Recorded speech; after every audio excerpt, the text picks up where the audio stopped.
내가 살고 있는 아파트 단지는 단지 바깥 주변부를 녹지 조성 작업의 일환이랍시고 드넓은 공터를 공원처럼 풀과 나무 그리고 습지로 구성해 놓았다. 퇴근할 때마다 버스 정류장에서 단지로 들어가려면 이 녹지 공원을 거쳐 가야 했는데 조금만 신경 쓰지 않으면 풀들이 우거져 돌다리를 건널 때마다 내 팔을 스치곤 했다. 녹지 자체가 나쁜 것은 아니다. 공기 정화도 되고 다 좋은데 딱 한 가지 걸리는 건 이렇게 녹지라고 작은 연못 같은 걸 해놓다 보니 개구리인지 맹꽁이인지가 엄청 많아졌다. 그래서 밤마다 그것들이 녹지 전체에서 울어대면 나름 고층이었던 우리 집까지 그 소리가 울려 들어온다. 특히 비가 오는 날이면 더욱 심해져서 어찌나 시끄러운지 어느 순간부터 이 연못은 아파트 주민 게시판에서 단골 민원거리가 되었다. 하지만 그때마다 관리사무소에서는 이 녹지 공원이 시의 지원을 받아 조성된 것이라 아파트 자체적으로 어떻게 할 수 없다는 답변만 반복할 뿐이었다. 결국 비가 오는 날이면 나는 방창문을 꼭 닫아 놓는다. 여름엔 더워도 어쩔 수가 없었다. 닫으면 덥기만 하겠지만 열면 더운데 시끄럽기까지 하니 미쳐버릴 수도 있을 것이다. 요 근래엔 소리만 문제가 되는 것이 아니었다. 점점 늘어나는 맹꽁이들의 개체 수가 이제는 무시할 수 있는 수준을 넘어선 것 같았다. 하루는 퇴근하던 길에 아무 생각 없이 땅을 보며 녹지 공원을 지나가다 하마터면 작은 맹꽁이 한 마리를 밟을 뻔했다. 또 하루는 비가 평소보다 더 많이 왔었는데 그날은 내가 늘 단지로 들어가기 위해 건너던 돌다리가 맹꽁이들로 뒤덮여 있었다. 그 까맣고 조그만 것들이 돌다리를 뒤덮은 채 태연하게 앉아 있다가 내가 들어서자 일제히 나를 쳐다보는 것만 같았다. 언제부턴가 아파트 주민 게시판에는 소리에 대한 민원보다는 이 맹꽁이 개체 수를 어떻게든 줄여야 하지 않겠냐는 의견들이 나타나기 시작했다. 허나 마찬가지로 관리사무소에서는 당장은 이것들을 한 번에 박멸할 수 있는 방안이 없으니 양해해달라고만 하였다. 나는 그때부터 녹지 공원을 지나지 않고 빙 돌아 아파트 정문으로 다니기 시작했던 것 같다. 여전히 밤이면 맹꽁이들의 울음소리는 단지 전체에 울려 퍼졌고 가끔씩 창문 너머로 밖을 내다보면 푸르르던 공원이 듬성듬성 꽤 커다란 검은 점들이 난 것처럼 보이기 시작했다. 몇 달이 지나고 그날은 유례없던 폭우가 내려 뉴스에서도 가급적이면 외출을 자제해달라며 경보를 보도했던 날이었다. 나는 그날 아침부터 급하게 일이 잡혀 밤늦게서야 퇴근하던 길이었다. 버스에서 내렸더니 정말 말도 안 될 정도로 비가 쏟아졌다. 정류장의 플라스틱 천장이 금방이라도 뚫어질 것처럼 무서운 기세로 내리박혔다. 나는 우산을 펴기 전에 잠시 고민하다가 결국 녹지공원 쪽으로 향했다. 왜 그랬을까? 아마 이렇게나 비가 많이 오니 최대한 빨리 집에 가야겠다는 생각이 컸던 것일지도 모른다. 우산이 금방이라도 찢어질 것 같은 불안한 느낌을 받으며 서둘러 걸음을 옮겨 돌다리에 다다랐다. 그런데 그날은 웬일로 돌다리에 맹꽁이들이 한 마리도 없었다. 오히려 한 마리도 보이지 않는 게 신기했지만 이참에 잘 됐다 싶어 빠르게 지나가려는데 발견해버린 것이었다. 돌다리 옆 작은 풀더미 쪽에 웅크린 커다란 무언가가 있었다.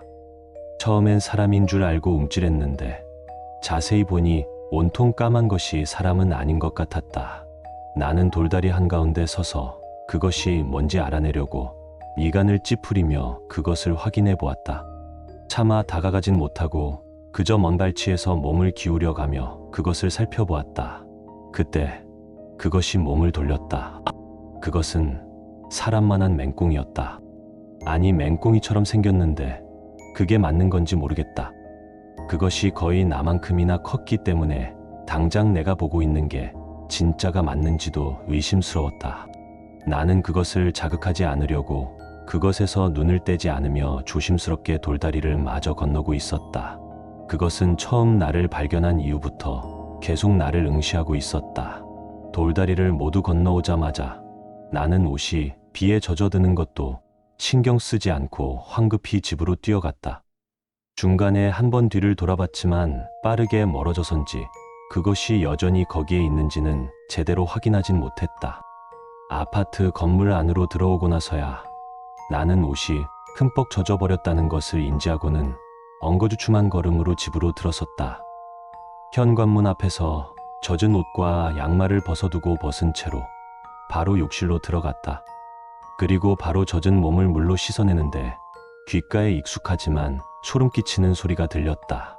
순간 몸이 경직되었다가 조심스레 눈을 굴려 욕실을 둘러보았다. 욕실 한 구석에 있던 욕조에 맹꽁이 한 마리가 있었다.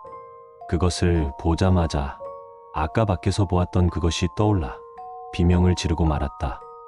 내가 비명을 지르며 욕실을 뛰쳐나오자 거실에 있던 가족들이 놀란 눈을 하며 나왔다. 뭐야, 왜 그래? 아니, 욕실에 맹꽁이가 있잖아. 뭐래? 맹꽁이가 있다고. 내 대답에 가족들은 한참을 나를 쳐다보다가 일제히 다시 거실로 쏙 들어가 버렸다. 나는 그 모습에 이화감을 느끼며 금세 어떤 기분이 내 몸을 휘감기 시작하는 것을 느꼈다. 천천히 걸음을 옮겨 거실로 왔을 때 나는 믿을 수 없는 것을 보고 말았다. 거실 중앙에 놓인 상 위에는 냄비가 올려져 있고 그 냄비 안에는 작은 맹꽁이들이 한가득 들어 있었다. 그리고 가족들은 그것에 앞다투어 머리를 들이밀며 닥치는 대로 입안에 넣고 있었다. 그때 뒤늦게 시야에 들어온 거실 한켠에서 동생이 맹꽁이 같은 자세로 엎드린 채로 나를 바라보고 있었다. 그러더니 양쪽 볼을 부풀리며 직접 낸 소리가 맞나 싶을 정도로 기괴하게 울었다. 나는 아무런 반응도 보이지 못하고 그대로 주저앉았다. 상의에 머리를 들이밀던 가족들이 어느새 동생처럼 엎드려 있었다.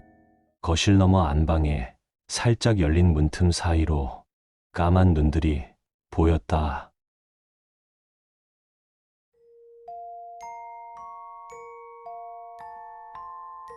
당신은 한치 앞도 보이지 않는 어두운 공원에서 눈을 떴다. 희미하게 깜빡이는 불빛에 의지하여 앞으로 나아가다 보니 친숙하지만 어딘가 불쾌한 기묘한 공간의 풍경이 당신을 맞이한다. 환영합니다. 두려워하지 말아주세요. 제발. 저와 함께 잠시만 시간을 보내준다면 당신의 원래 세계로 반드시 돌려보내드릴 것입니다. 단 한 곳이면 돼요. 이곳에는 꽤나 즐거운 것들이 많아요. 부디 안심하세요. 무엇이 있는지 궁금한가요?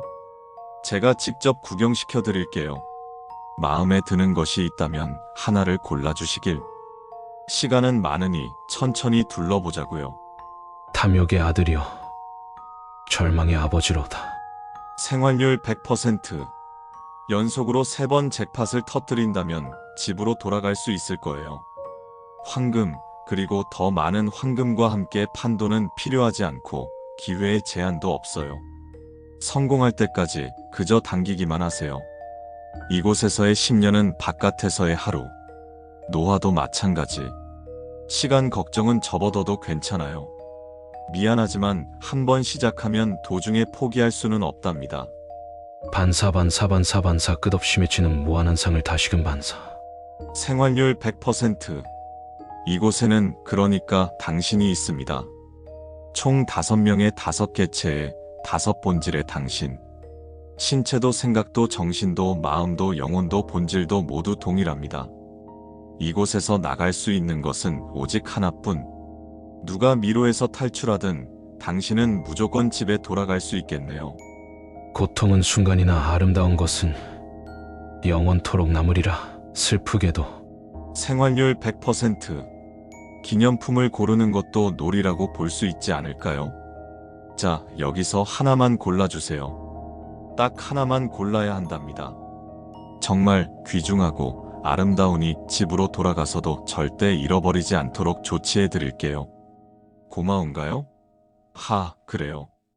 정말 아름답다니까. 신의 사랑은 바다와 같으니 시작은 볼 수 있으나 끝은 그렇지 않고. 생활률 100%. 수영을 잘하시나요? 아무래도 상관없죠. 계속 앞으로 나아가세요. 그냥 물속을 하염없이 걸어가는 것도 괜찮고요. 물의 끝에 도달하면 집에 갈 수 있을 것입니다. 익사할 일은 없어요. 가장 깊은 곳에서도 수위는 당신의 가슴까지밖에 미치지 못하니 안타깝게도 이곳은 제 관할이 아니기에 같이 다니지는 못할 것 같네요. 걱정하지 말아요. 그곳에서 외로움을 느낄 일은 결코 없을 것이니 제가 장담해요. 그 말이 옳다. 본디 회전이 뜻하는 바는 우리의 신념과도 같은 13번째 비애이니 생활률 0%. 이런 곳에는 회전 목마가 빠질 수 없죠. 목마를 타고 3바퀴 돌고 나면 그것이 직접 집으로 데려다 줄 것입니다. 무언가 궁금한 게 있어 보이는 표정이네요. 글쎄, 제 잘못은 아니랍니다. 본인들이 직접 간청했으니 어쩔 수 없는 일이었죠. 도움이 될지는 모르겠다만 저들의 속삭임에 너무 귀를 기울이지 마세요. 눈을 들어 저 산을 보아라. 찬란히 부서져 잔존하는 것만이 능사는 아님이. 생활률 100%. 제가 가장 좋아하는 장소 중 하나랍니다. 아름다운 공원의 풍경을 잔뜩 감상할 수 있는 곳이죠. 대관람차가 한 바퀴 돌아 원래 자리로 돌아올 때마다 문 밖의 세계는 매번 달라질 것입니다. 시작 없는 낙원으로, 모든 두눈박이의 위장으로, 만물의 기쁨과 비탄으로, 6배탈라의 기아나로. 언젠가는 당신의 원래 세계로 이어질지도 모르지요. 당신이 할 일은 그저 원하는 곳에 내리는 것뿐입니다. 걱정하지 말고 한번 타보세요. 정말 아름답다니까요. 일단 한번 구경하고 나면 다시는 내리기 싫어질 수도 있으니. 비존재는 존재를 동경하는가? 그 역 또한 성립하지 않음을 알자. 생활률 50%. 스릴이 넘치는 기구를 좋아하시나요? 제가 너무 배려가 없었네요. 자, 이것은 어떤가요? 절반의 확률로 무사히 집으로 향하고 나머지 절반의 확률로 영원히 같은 자리를 돌 것이랍니다. 마음에 드시나요? 그 안팎에는 선망을, 즐거움을, 고통을, 무한한 낙원에 대한 유한한 공포를. 생활률 100%. 기구를 타기 싫으시다는 말씀이십니까? 당신의 마음이 정녕 그리하다면 한 잔 쭉 들이키세요. 전부 마신다면 내가 직접 원래 세계로 돌려보내드리겠습니다. 분명 마음에 들 겁니다. 행복하겠구나. 공포를 두려워하지 않는 것이 좋습니다. 영원히 당신과 함께하는 것은 사실 공포가 아닌. 생활률 100%. 그저 당신이 아는 귀신의 집 그대로일 뿐이랍니다. 공포스러운 소품과 귀신들이 가득한 곳. 보통 하루면 다 둘러보고 기어나오더군요. 가장 빨리 집에 돌아갈 수 있는 방법 중 하나인 것 같죠. 구미가 당기지 않으십니까? 예컨대 그녀의 해방과도 같은. 원한다면 이쪽을 고르세요. 그대가 나를 끌고 저 문 밖으로 나가기만 한다면. 뭐, 이 정도면 다 둘러본 것 같네요. 그대는 과연 무엇을 선택할지 궁금합니다. 시간은 충분히 많으니 기다리겠습니다.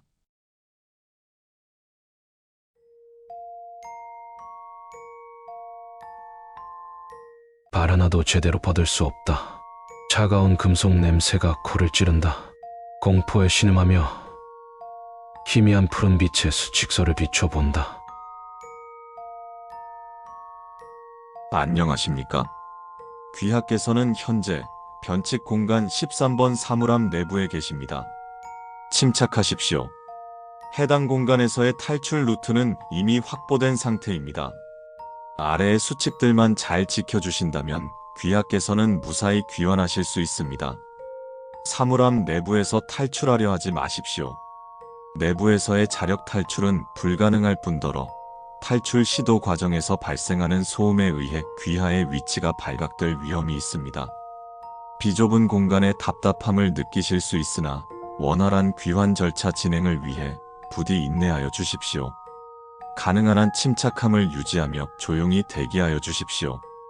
귀하의 위치가 특정될 만한 행동, 예컨대 몸부림, 비명, 언어의 구사, 배설, 역치 이상의 감정 경험, 출혈, 자결 등의 행위는 금지됩니다. 위와 같은 사유로 해당 공간에는 H-01을 배부하지 않고 있습니다. 귀하께서 신체적, 정신적으로 한계에 도달하셨다면 가능한 한 크게 비명을 질러 주십시오. 해당 공간에서 탈출할 수 있는 경로는 다음과 같습니다. 안보국 요원과의 접선, 4-6의 개체와의 조우, 마지막 꿈 진입을 통한 귀환, 수정, 해당 경로를 통한 귀환 시도가 금지됨. 이따금 사물함 외부에서 기척이 느껴질 수 있습니다.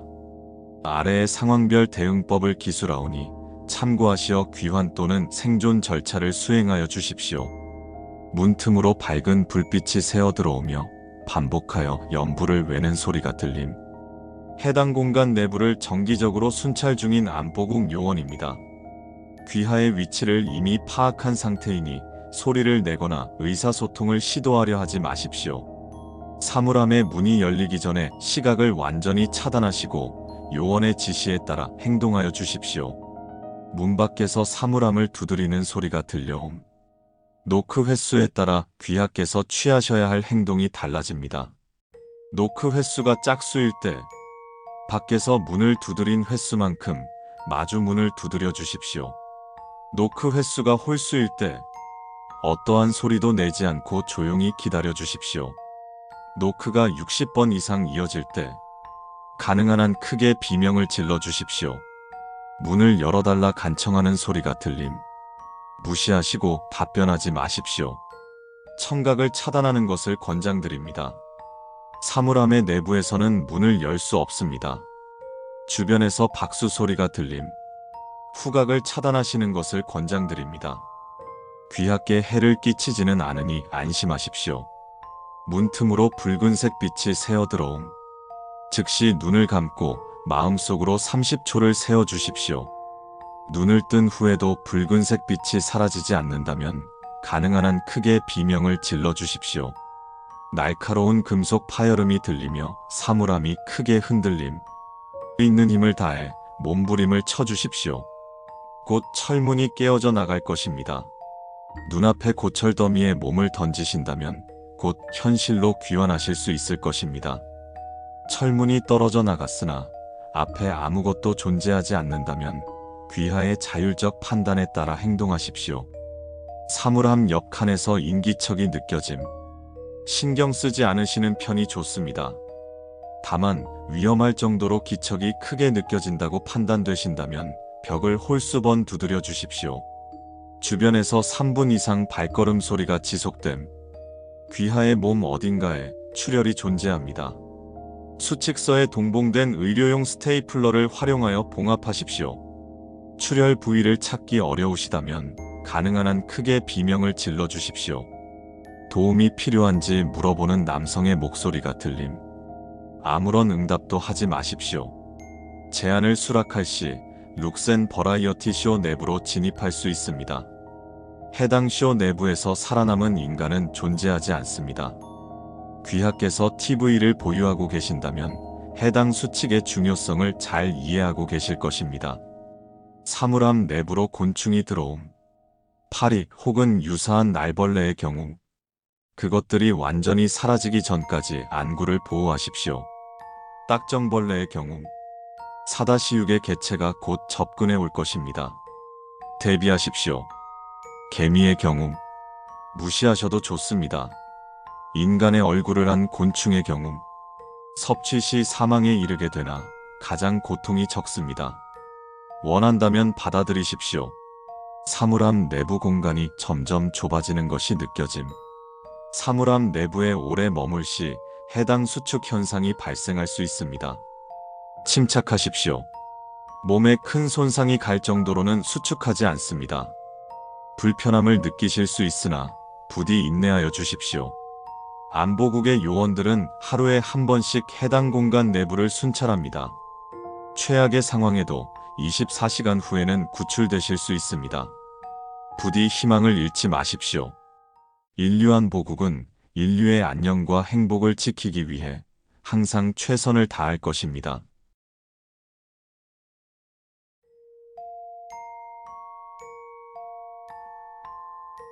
열람시 주의사항. 해당 문서는 1900년 월 1 이후 고요의 구역으로 지정된 지역에서 수습된 잔존자들이 서로 구전하며 적어내려간 생존 지침서의 사본입니다.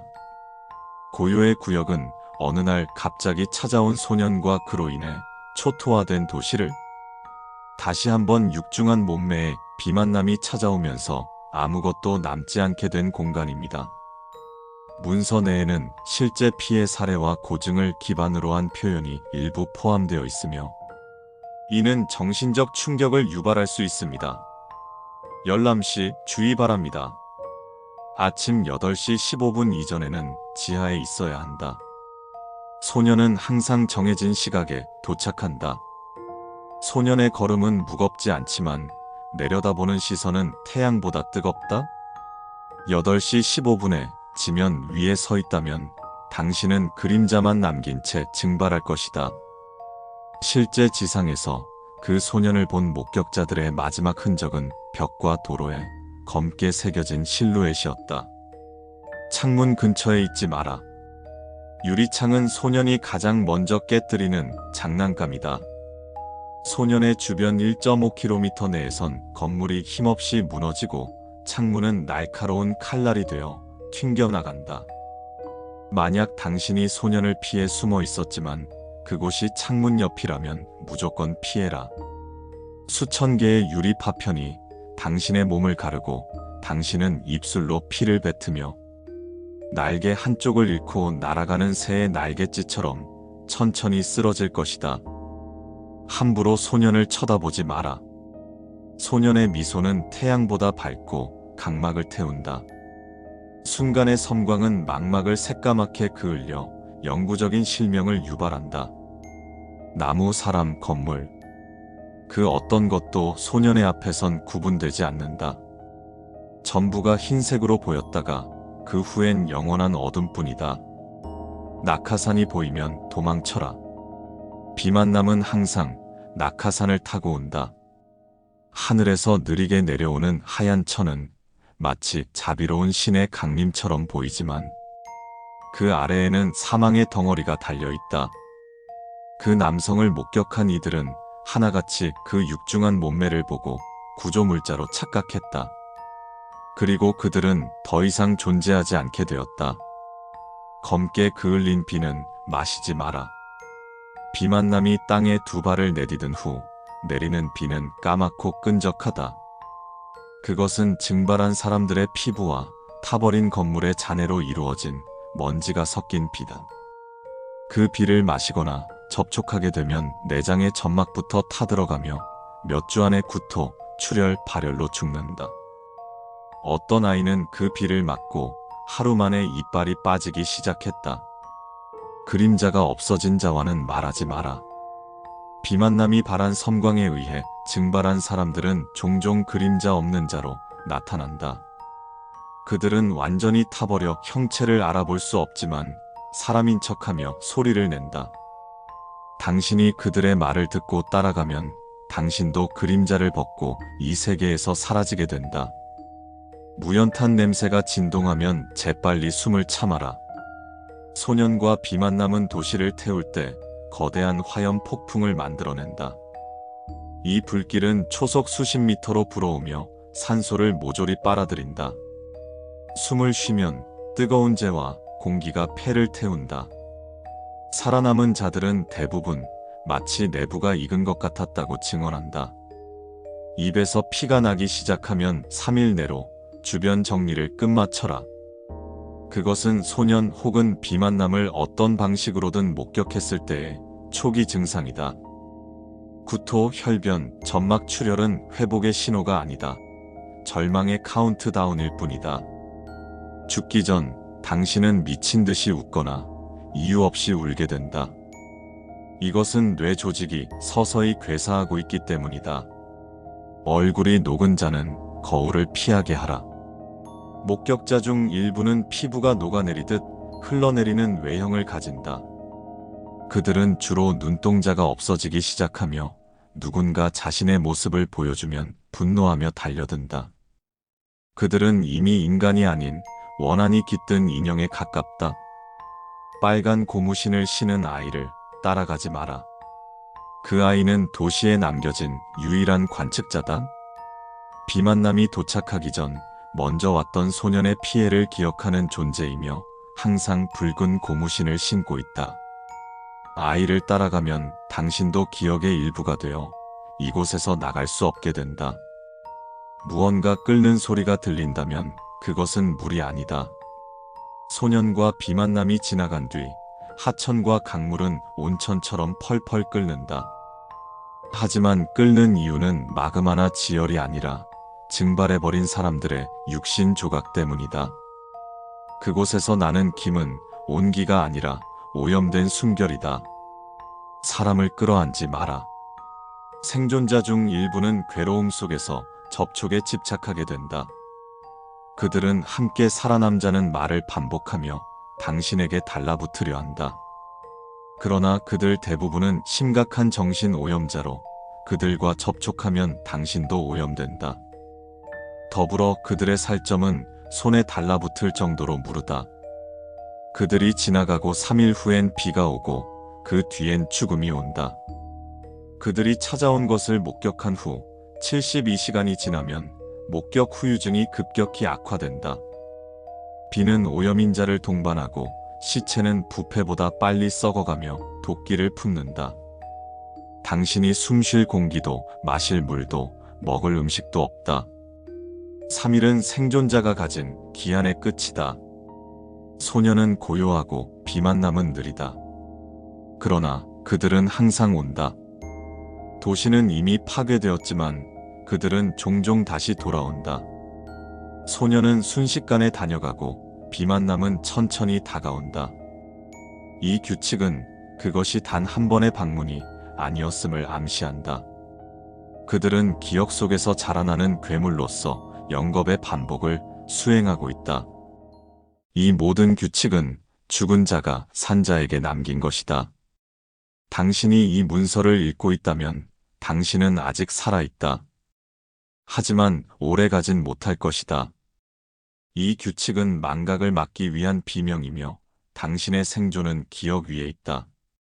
그리고 기억은 항상 가장 끔찍한 순간부터 시작된다.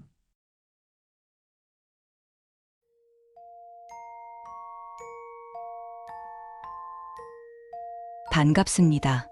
이번에 새로운 정원사십니까? 실력이 출중하다고 들었습니다. 마님께서 기대가 크시니 모쪼록 잘 부탁드리죠. 여기 간단한 화원관리 지침입니다. 시작 전 꼼꼼히 확인해 주시고 바로 업무 들어가시면 됩니다. 하인처럼 보이는 자는 낡은 종이를 건네고 사라졌다. 나는 저택 대문을 넘고 안쪽으로 발걸음을 옮기며 글을 읽기 시작했다. 업무 소개. 당신의 주 업무는 화원의 꽃과 나무들을 보살피고 지키는 것입니다. 중간에 그만두실 수 없으며 기간이 끝나면 약속된 금액이 지급될 예정입니다. 화원에 있는 작은 오두막에서 생활하시면 됩니다. 식사는 1일에 3번씩 제공됩니다. 오두막 안에 구비된 도구는 다음과 같습니다. 원예가위, 모종삽, 분무기, 마체테, 물조리개, 붉은 비료 10kg, 푸른 용액, 삽, 갈퀴, 장갑, 시베리안 허스키 오스카, 특제계 간식, 누락된 품목이나 필요한 도구가 있다면 말씀해 주십시오. 식물 관리. 저희 저택의 식물들은 아름다운 만큼 더 까다롭습니다. 나무들은 비교적 관대하여 다소의 물에는 넘어가겠지만 꽃들은 주의가 필요합니다. 그러나 후술할 특별한 식물보다는 너그러우니 아래 주의사항만 참고하셔서 그 외에는 일반 식물처럼 보살펴 주십시오. 식물, 특히 꽃잎에 절대 상처를 내지 않을 것. 험하게 다루지 않고 섬세하게 접촉할 것. 필요 이상으로 건드리거나 소란을 피워 귀찮게 하지 않을 것. 벌레가 생기지 않도록 주기적으로 파란 용액을 살포할 것. 자정 이후로는 정숙할 것. 이 저택에 정원사로 오신 분이라면 이런 기본적인 업무는 여유롭게 해내실 수 있으리라 믿습니다.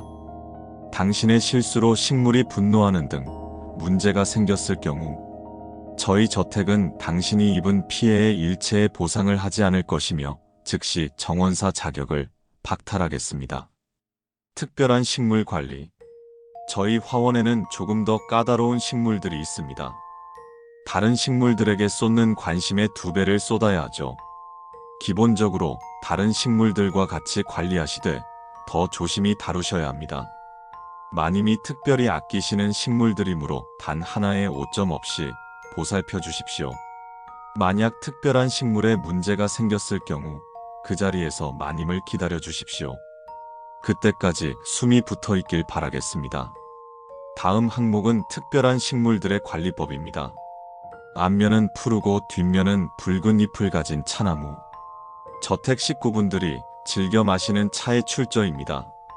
강렬하면서 산뜻하고 향기로운 향이 일품입니다. 그만큼 벌레나 야생동물이 꼬이기 매우 쉽습니다. 가끔 이 향을 맡은 인간이 찾아오기도 하고요. 당신마저도 향에 취할 수 있으니 코를 막고 관리해 주셔야 합니다. 하루에 5번씩 푸른 용액을 정량보다 2배 많이 뿌리십시오. 잎 한 장도 빠뜨리면 안 됩니다. 그래도 벌레가 남아있을지 모르니 수시로 체크해 주십시오. 차나무 자체는 나무에 속해 너그러운 편이지만 문제는 불청객으로 인한 주변의 꽃들이 입는 피해입니다. 야생동물은 주변 식물을 밟아대고 벌레는 화원 전체로 퍼져나가겠죠. 물론 차나무의 인내심에도 한계가 있다는 걸 기억해 주십시오. 차나무가 분노하면 당신이 입을 신체적 피해는 둘째치고 차의 향이 심각하게 변질됩니다. 찻잎의 품질이 떨어지면 마님을 비롯한 저택 식구 전체가 당신에게 책임을 물을 겁니다. 유리와 같은 꽃잎을 가진 거대한 연꽃. 화원 연못 중앙에 고고하게 피어있는 꽃입니다.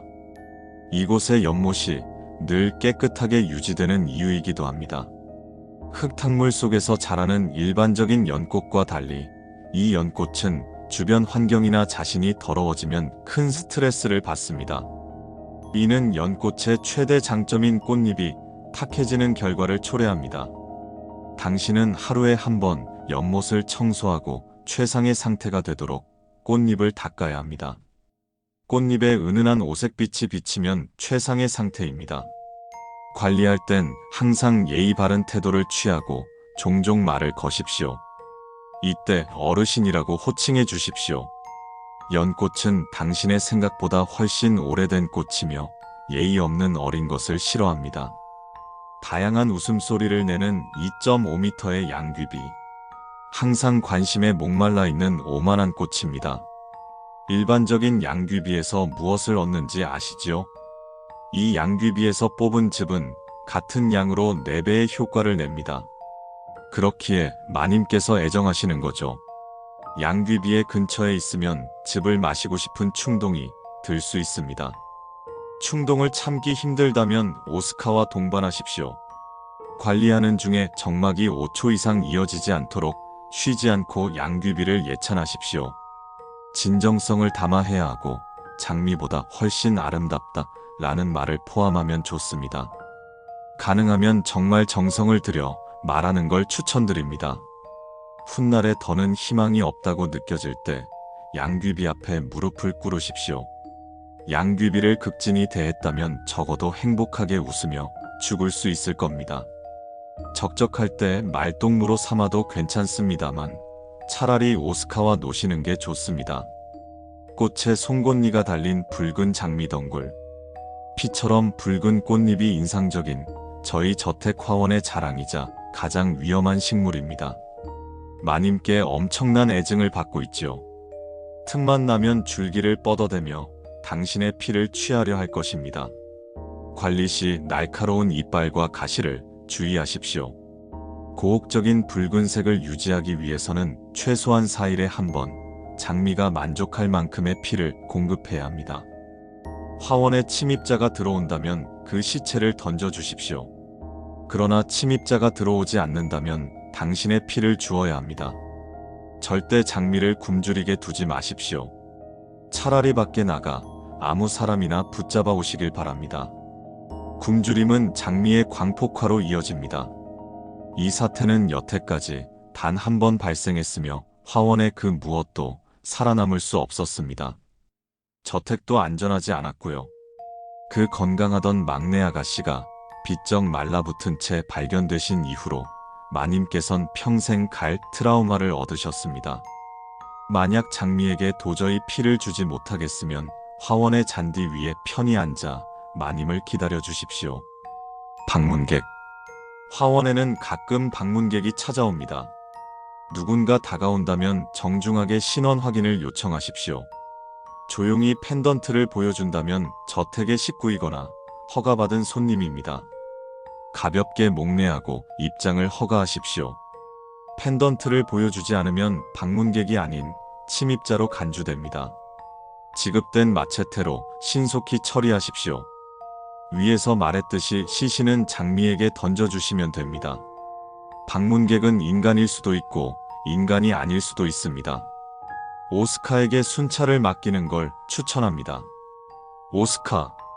오스카는 업무 소개 항목에서 말씀드렸듯 정원사에게 지급되는 시베리안 허스키입니다. 평소엔 평범한 강아지처럼 행동하고 당신을 따라다닙니다. 동행하는 게 당신에게 좋으니 어울려 주십시오. 도움이 필요할 경우 간식을 하나 물려주고 그대로 엎드려 계십시오.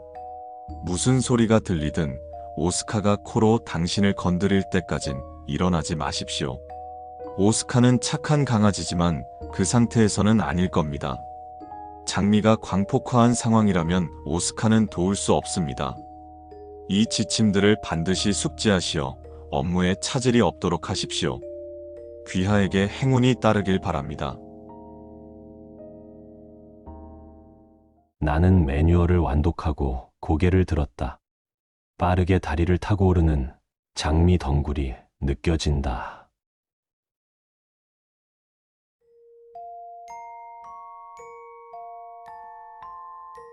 어디서부터 이 얘기를 해야 좋을까?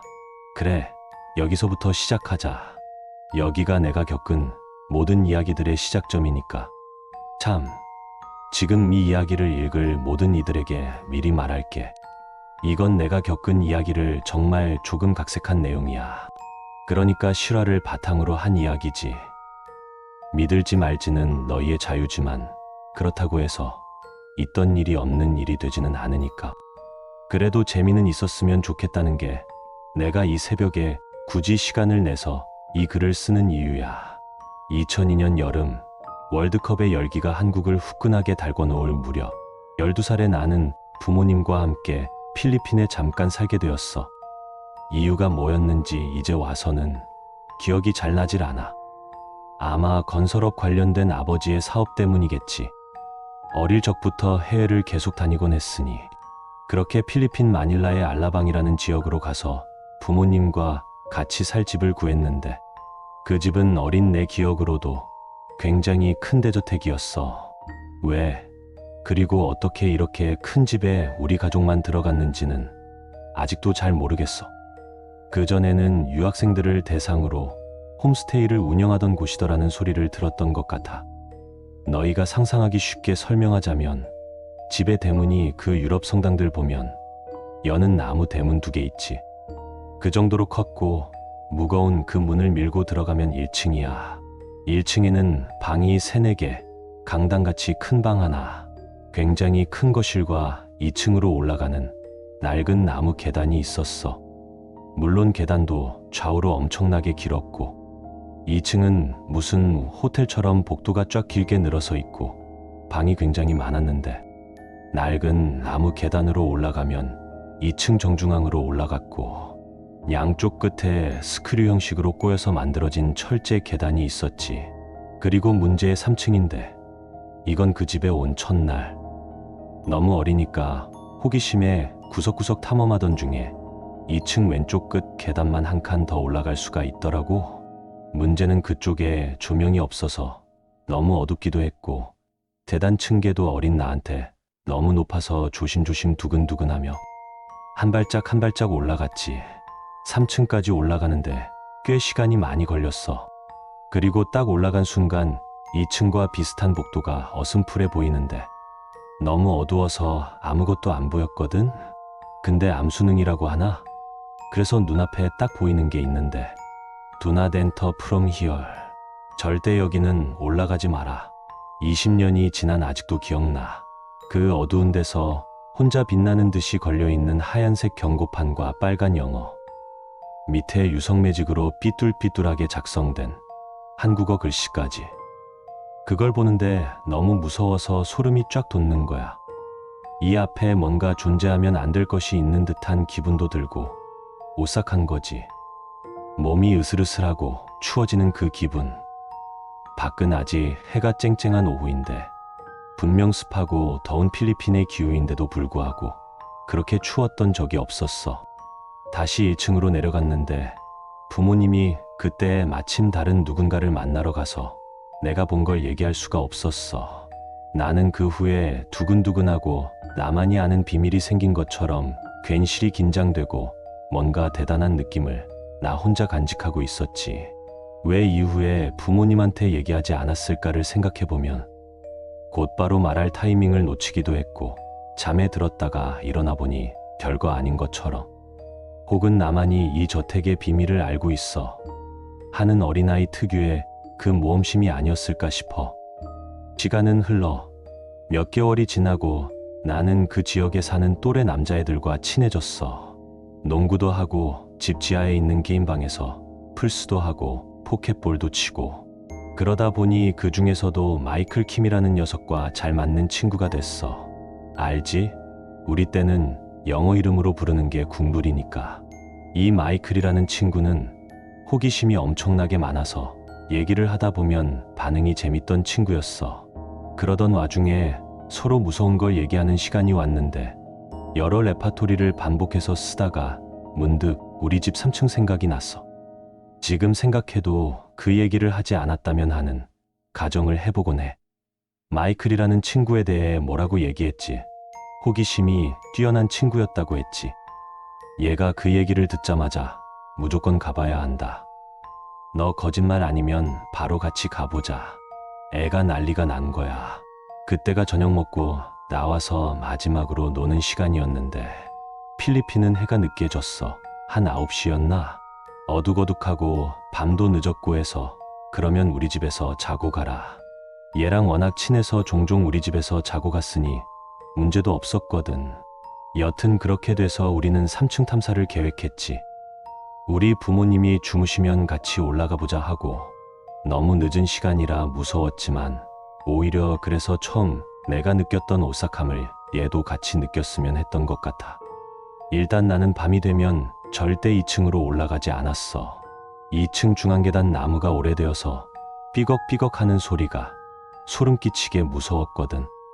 불쾌한 칠판 긁는 소리와 맞먹는다고 생각해도 좋아. 그런데 마이클과 함께 간다고 생각하니 그런 건 전혀 무섭지 않고 오히려 용기가 났지. 그렇게 시간이 되고 부모님도 곤히 잠들 무렵까지 우린 키득거리며 기다렸어. 지금 이 글을 쓰면서도 내 팔에 계속해서 소름이 돋아. 그 시절의 그 기억이 재생되어서일까? 아, 지금도 그 선택을 후회해. 어리석었던 어린 나야. 그때 그 얘기를 내가 마이클에게 왜 했을까? 하지 말았어야 했는데. 나만의 작은 비밀로 계속 간직하면서 3층 경고문, 그 기억이 희미해질 때까지 간직했었어야만 했는데. 여튼 자정이 조금 넘은 시간, 부모님이 잔다고 확신한 우리는 조심조심해서 2층 계단을 올라가기 시작했어. 불쾌한 소리는 우리의 심리적 흥분과 짜릿함, 카타르시스를 더 자극했고 귀에서 멀어졌지. 과연 3층에 거기엔 뭐가 있길래 절대 출입하지 말라는 걸까?